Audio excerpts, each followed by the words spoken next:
नमस्कार दोस्तों। आज मैं आपको जो एक स्टोरी सुनाने जा रही हूँ रियल है, हमारी फैमिली की स्टोरी है। हमारे जेठ हमारे घर के बगल में रहते हैं, मतलब मेरी मौसी के लड़के हैं, मौसी सास के।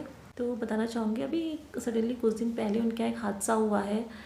वो हादसा ऐसा है कि अगर आप सुनोगे ना तो आपकी आंखों से भी आंसू आ जाएंगे और आप खुद को रोक ही नहीं पाओगे। हमारे जेठ की फैमिली में हस्बैंड वाइफ और उनका एक बच्चा है जिसका नाम है अर्जुन। तो मैं बस उन्हीं के बारे में बताना चाहती हूँ आपको कि अभी सडनली कुछ ऐसा हो गया है उस फैमिली में कि मुझे लगा मुझे आपको बताना चाहिए। मैं जब भी सोचती हूँ उसके बारे में तो मेरी आंखों में खुद आंसू आ जाते हैं।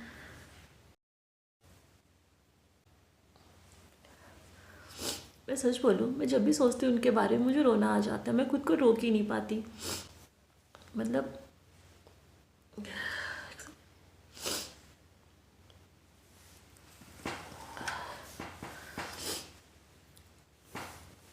अभी सडनली कुछ दिन पहले ही मेरा बच्चा और उनका बच्चा सेम स्कूल में ही पढ़ते हैं।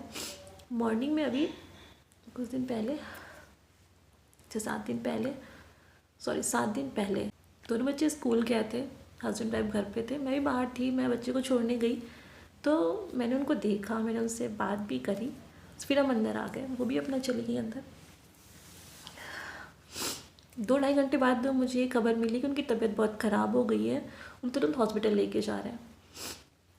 अब फैमिली रिलेशन से थे तो मैं भी उनके साथ गई। वहाँ जाके मुझे पता चला उन्हें हार्ट अटैक आया था और वो मेजर था, और वो फिर वहाँ से बाहर नहीं आई। हमें अस्पताल में एडमिट करने के 10 से 15 मिनट के बाद ही उनकी डेथ हो गई। अब हम उनको लेकर घर वापस आए। बच्चे बच्चे स्कूल में थे। जब बच्चे वापस आए तो मेरा बच्चा तो अपने घर चला गया अपने पापा के साथ। उनका बच्चा जब आया तो वो यहाँ वहाँ देखने लगा, इतनी सारी भीड़ क्यों हो गई है। वो परेशान होने लगा, मम्मा कहाँ है, पापा मम्मा कहाँ है। वो सिर्फ ये पूछ रहा था, पापा मम्मा कहाँ है। पर किसी के पास कोई जवाब नहीं था। उसकी माँ वही ज़मीन पे लेटी हुई थी, तो वो उनको हिला रहा, बोला मम्मा उठो, आप उठ। वो बच्चा उन्हें हिलाने लगा, बोला मम्मा आप उठ क्यों नहीं रहे हो, देखो मैं स्कूल से आ गया हूँ, मेरी ड्रेस उतारो, मुझे भूख लगी है, मुझे खाना खाना है, मम्मा उठो जल्दी, आप ऐसे क्यों लेटी हो, ये सब लोग क्यों रो रहे हैं, क्या हो गया है। मतलब उसे ये पता नहीं था कि उसकी माँ की डेथ हो गई है। वो बच्चा क्या ही जाने क्या जीना और क्या मरना। वो समय इतना इमोशनल था, मैं आपको बता नहीं सकती। मतलब मैं वहाँ पे खुद को संभाल नहीं पाई, मैंने उसको गले से लगा लिया। बट ये होता है ना, उस समय उसको सिर्फ उसकी माँ चाहिए थी। वो सिर्फ अपनी माँ को देख रहा था, मम्मा उठो मम्मा उठो। वो अपने पापा से पूछ रहा था, पापा मम्मा को क्या हो गया, वो उठ क्यों नहीं रही हैं, इतनी देर से मैं उनको उठा रहा हूँ वो नहीं उठ रही हैं। उसके पापा ने एक शब्द में कहा, बेटा मम्मा आप नहीं उठेंगी। उसने कहा क्यों, क्या हो गया मम्मा को, मम्मा क्यों नहीं उठेंगी। फिर उसके पापा के पास इस बात का कोई जवाब नहीं था।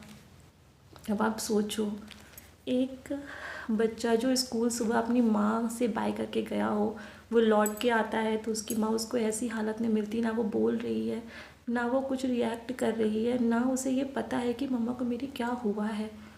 कितनी बड़ी बात है एक बच्चे के लिए। वो छोटा सा बच्चा बार बार पूछता रहा, पापा मम्मा को क्या हो गया, वो क्यों नहीं उठ रही, वो इतना क्यों सो रही हैं। वो उसे हिला रहा था, कोई रिएक्ट नहीं। माँ वो जिंदा होती तो कुछ करती ना। आप सोचिए उस बच्चे की क्या हालत थी। उसके नानी नाना और भी उसके फैमिली काफ़ी लोग वहाँ पर थे। वो सबसे बार बार पूछ रहा था, मम्मा को क्या हुआ है, मम्मा को क्या, मम्मा क्यों नहीं उठ रही है, पापा क्या हुआ मम्मा को। वो समय था, वो रोते रोते थोड़ी देर के लिए शांत हुआ। उसके पापा उसको अंदर ले गए, उसके स्कूल की ड्रेस को चेंज करवा के बाहर लेके आए। तब तक उसने देखा कुछ लोग उसके माँ के कपड़े को चेंज कर रहे हैं, उन्हें वाइट उड़ा रहे हैं चादर।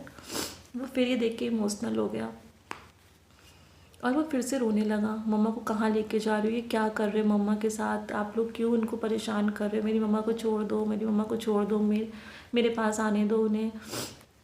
ऐसे ऐसे ही वो करना, मेरे पास आने दो उन्हें।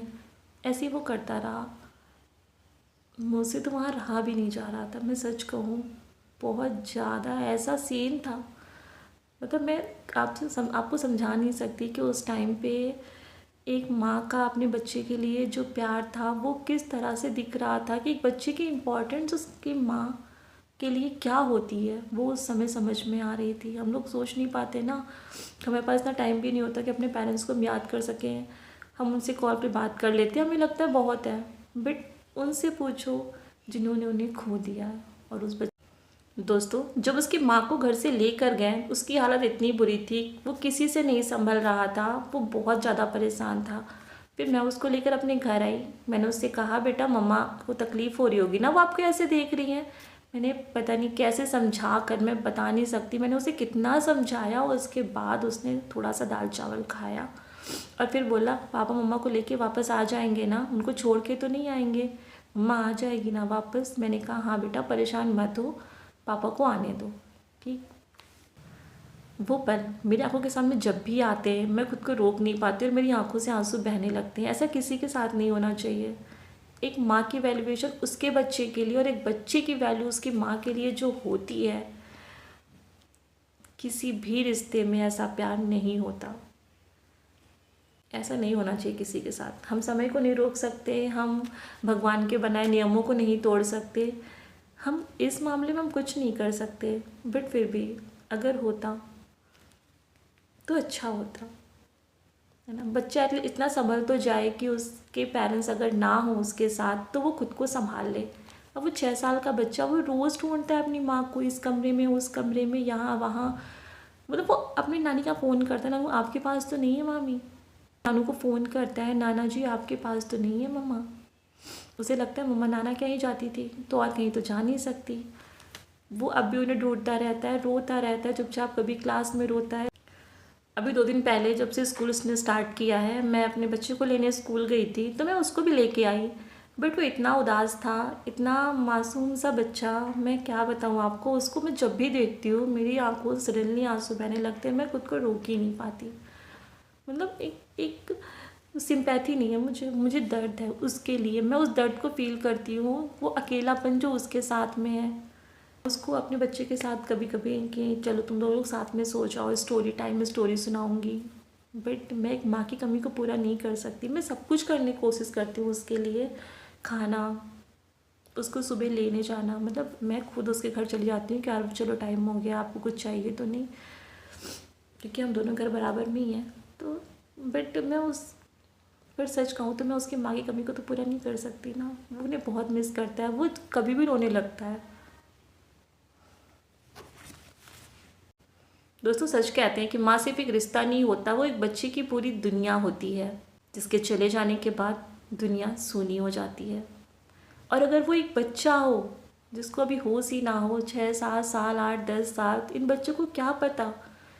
बट उन बच्चों के लिए माँ की वैल्यू क्या होती है, माँ क्या होती है, सिर्फ वही समझ सकता है जिसने माँ को खो दिया हो। हम भी उनको नहीं समझ रहे, उनकी वैल्यू नहीं समझ रहे, पर जब वो नहीं होंगी तब हमें समझ में आएगा कि हमने क्या खोया है।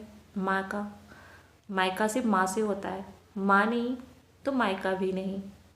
अगर आपकी मदर आपके साथ है तो आप उनसे प्यार कीजिए, उनका सम्मान कीजिए और कोशिश कीजिए आप कुछ समय उनके साथ बिता सकें। ये बहुत अनमोल रिश्ता है, ये दोबारा नहीं मिलेगा। बहुत से लोग ऐसे हैं जो किसी को माँ कहने के लिए तरस जाते हैं, और बहुत सी माएँ ऐसी हैं जो इस शब्द को सुनने के लिए तरस जाती हैं। आपको ये सौभाग्य मिला है तो मुझे लगता है आपको इसको पूरी तरह से जीना चाहिए। तो यही आज का वीडियो है जो बिल्कुल रियल है, और अभी ऐसा हादसा हुआ है। तो अगर आपको वीडियो अच्छा लगा है तो लाइक शेयर कर दीजिएगा, मन ना हो तो मत कीजिएगा, इससे ज़्यादा मुझे इसके लिए कुछ नहीं कहना। शेयर सब्सक्राइब लाइक कुछ भी नहीं है उसके दर्द के आगे। वीडियो देखने के लिए धन्यवाद।